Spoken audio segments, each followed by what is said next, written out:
So back to Bob and our file that we're trying to get to him. So as I said, in order to exchange or agree keys with Bob in a secure manner, we need to authenticate that Bob is the real Bob in order to exchange those keys. Because if a man is sat in the middle, he could send a fake public key pretending to be Bob, which is why we talked about hashes and digital signatures, because they are used within digital certificates as a method of authentication. Now this is the same when you go to a HTTPS website.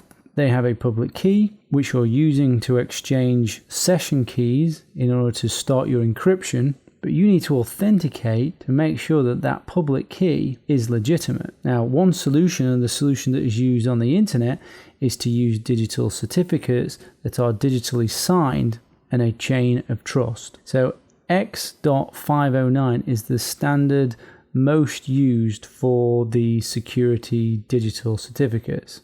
And they are simply a digital document containing information about the owner of the certificate, or, for example, the website, the business that owns the website. In this case, we've got Mozilla. The public key and a digital signature that proves the public key and certificate are validated by an authorized certificate authority. Now that all may sound a little bit complex, so let's run through this. So maybe you've clicked on the lock before, but let's click on this and click on more info. Actually, let's click here first, and you can see that it's verified by DigiCert. So DigiCert is the certificate authority. They are the person that is saying that Mozilla is who they claim to be, and that the public key on this certificate is genuine and has not been altered.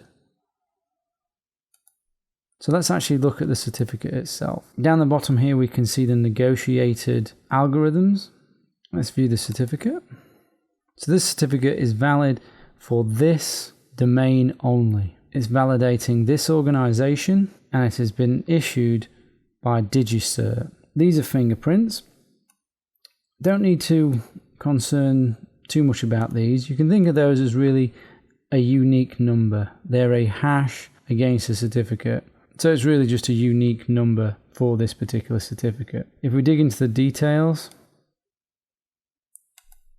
click here. If we go down, click here, that is the public key.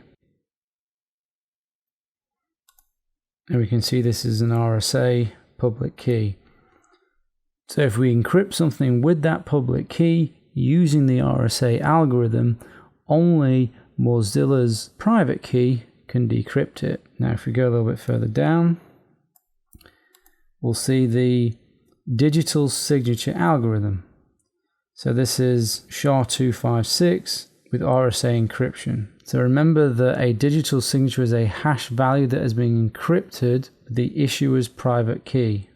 So this certificate has been signed by DigiCert, and if I click here, their certificate is here. And this is what brings us to our chain of trust, because the RSA public key for this certificate must be used to decode the signature on this first certificate to obtain the SHA-256 hash, which must match an actual SHA-256 hash computed over the rest of the certificate, so that you know that it is genuinely from DigiCert.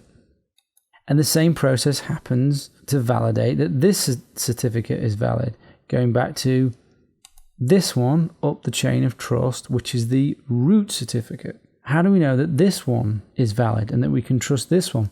Well, that's because your operating system and your browser contains a whole list of root certificates that have been issued by certificate authorities. So it's not that you necessarily trust them, it's that Microsoft or whomever has supplied your certificates, it's those people that trust them. Now, if you want to view certificates in Firefox, go here, Options, Advanced Certificates, View Certificates. And if you click on Authorities, you can see the certificate authorities. And these are all of the root CAs that you're using to trust. And there are hundreds of them. Let's click on one. There we go. See a Comodo digital certificate, looks much the same as the Mozilla one. The difference is that this is a self-signed certificate. But what gives them the authority to be a certificate authority? Well, there is various organizations that enable this and allow this to happen, and they have to conform to various security requirements. Let's close this. Just have a look down the list. And what was the... This was DigiCert. So we can see here, DigiCert. There. And because we have this in our certificate store, we trust the Mozilla website because of the chain of trust of the digital signatures. We can see the chain of trust here. Bank of America's certificate. The chain of trust comes down here. And then we have the root certificate here.